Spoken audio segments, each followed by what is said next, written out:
Good morning students. आज हम आपका ये जो नॉन टैक्स रेवेन्यू रिसीप्ट है वो करेंगे। पहले हमने डायरेक्ट और इनडायरेक्ट टैक्सेस जो थे उनके बारे में पढ़ा है। अब नॉन टैक्स रेवेन्यू रिसीप्ट पढ़ेंगे। ठीक है, इसमें जैसे फ़ी, लाइसेंसिंग, पहले नॉन टैक्स रिसीप्ट जो है वो पढ़ते हैं। रेवेन्यू क्या होती है? ये वो रिसीप्ट होती हैं which are received from sources other than taxes like interest, dividend. Some of non-tax receipts are follows. इसमें जो है आपके ये वो टैक्सेस होते हैं, ये आपकी वो नॉन टैक्स रेवेन्यू होती हैं जो जिसमें जो है विच आर रिसीव्ड, जो प्राप्त किए जाते हैं किसके द्वारा? Sources other than taxes. जो टैक्सेस के अदर्स जो होते हैं वो जो पैसा प्राप्त किया जाता है, जो नॉन टैक्स होते हैं, ठीक है, हमें उनको टैक्स नहीं लगा सकते। जैसे आपकी फी, लाइसेंस एंड परमिट हो गया। जैसे फीस होगी, किसी भी fee is payment to the government for the services that is render to the people. जैसे एग्जाम्पल ऑफ अ फीस है land registration fees, birth and death registration fees, passport fees, court fees, ये सारी fees होती हैं, ये देनी पड़ती हैं। ठीक है, इसमें जो main feature of a fees जो है वो क्या है? Fees is a compulsory payment. Fees जो है किसी भी चीज़ की फी जो है वो देनी है, कंपलसरी पेमेंट होती है, उसको देना ही पड़ता है।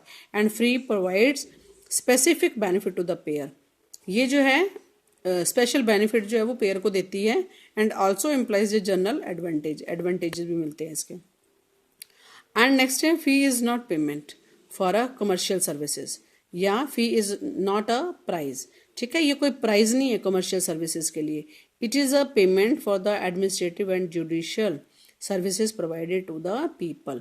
ये जो हमें वो मिलती हैं judicial services and administrative services हैं, ये उसके लिए हमें पे करना पड़ता है। ठीक है, नेक्स्ट है लाइसेंस एंड परमिट। हमें जो है लाइसेंस बनाना या परमिट लेना किसी भी चीज़ का, उसके लिए हमें पैसे देने पड़ते हैं। ये भी नॉन टैक्स होते हैं, ये कोई टैक्स नहीं है। ठीक है, licence fee are paid when a person is permitted to some special job या specific job by the government.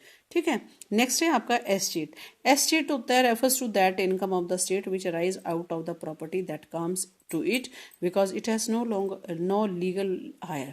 कि जो जैसे माना कोई भी ऐसी डेथ हो जाती है बिना किसी के नाम नहीं करे हुए, या उसकी प्रॉपर्टी जो है वो गवर्नमेंट के पास चली जाती है, वो भी नॉन टैक्स रेवेन्यू होती है। ठीक है, नेक्स्ट है special assessment.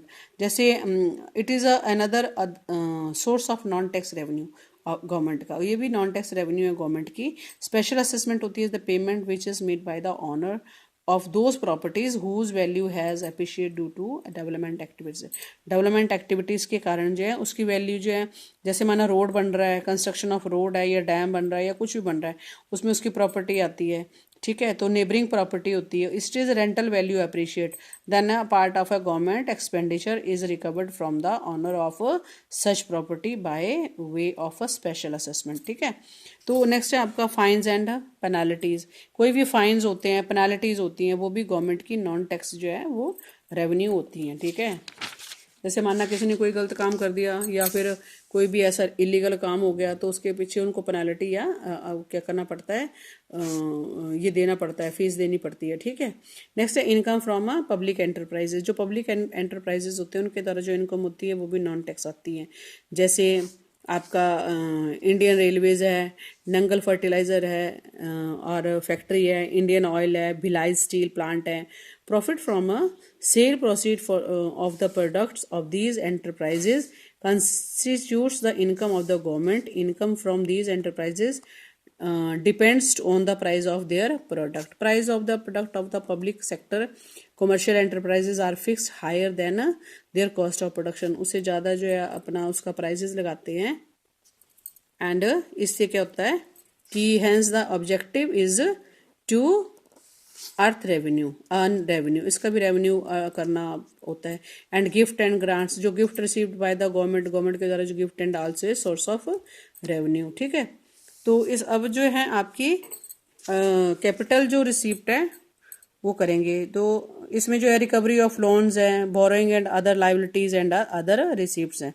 Recovery of loan है, किसी ने लोन नहीं भरा है उसकी रिकवरी है। ठीक है, तो वो भी गवर्नमेंट के उसमें आती है, कैपिटल रिसीप्ट है ये। बोरिंग एंड अदर लाइबिलिटीज हैं, जैसे while lending creates assets, borrowing creates liabilities. जैसे general public, reserve bank of India, rest of the world. Borrowing आ रहा है general public are called market borrowing. ठीक है, अदर रिसिप्ट है, this includes item like a disinvestment, ठीक है, इसको डिसइन्वेस्टमेंट बोलते हैं। Disinvestment occur when the government sell off its share to of public sector enterprises to private sector, ये अपने शेयर जो है वो पब्लिक सेक्टर से प्राइवेट सेक्टर में बेच देते हैं।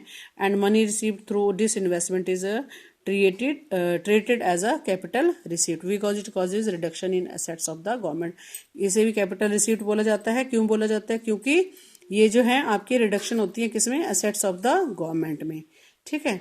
तो अब बजट एक्सपेंडिचर है तो ये हम कल करेंगे। Thank you class.